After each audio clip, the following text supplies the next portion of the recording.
Welcome everyone. I had a really great question from Manny who asked the value of RAW capture compared to JPEG, especially if you are an amateur photographer. So let's take a look at the snow monkey. We'll use this snow monkey as an example. Now the first thing we see, of course, the monkey's face is in shadow. It's really not that attractive.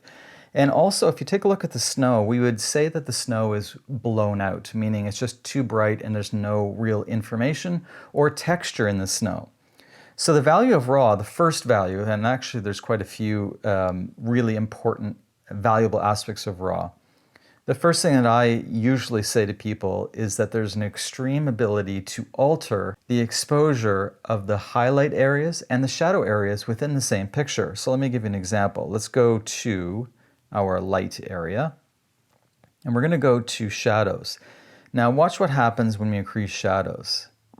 The snow monkey's face is becoming more visible, and in fact we went all the way to plus 100. Now this is really rare because if you were editing within an app and you jack the shadows all the way up to 100%, my guess is that the picture would fall apart. It just wouldn't retain that good visual element that we so appreciate. For example, let's zoom in, and the snow monkey, even though we jacked up the shadows all the way to plus 100, the image still holds together. It's because it was photographed in RAW format. If I photographed it in JPEG format, my guess is that it would start to fall apart and not look good. Okay, but that's not everything. How do we deal with the brightness, the overly brightness of the snow? Well, we just go to highlights, reduce them a little bit, and some of the whites.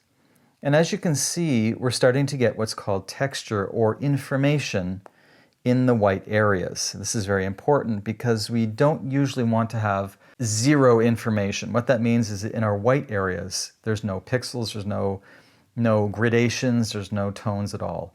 So by reducing the highlights and the whites, we're able to bring information into the picture so that we actually have a little bit of texture. Okay, so with those two things, simply bringing up the shadows and bringing down the highlights and the whites, we're able to actually rescue this picture. Another thing that's really important about RAW is that it's non-destructive. So for example, I can make this edit, and I can make an edit or 100 edits tomorrow or next year, and I can always come back to the original image, the original RAW, untouched. And that's the real great thing about RAW. Now you may be asking, how do I access RAW? Every camera, almost every new digital camera, DSLR or mirrorless, will allow you to capture in RAW. You just have to find out with your particular make and model how to access RAW. And also, RAW is available within the Lightroom mobile CC app as well. And it's really effective. It's called DNG, and DNG stands for digital negative, and it's a really great way for you to capture RAW images within your mobile device. Okay, that's it. Hope you enjoyed that. And if you found this useful, please share it with your friends. And also a plug for the Japan Photo Tour, information at markhemmings.com. And I can take you to see these Japanese snow monkeys every winter. It's such a fun time.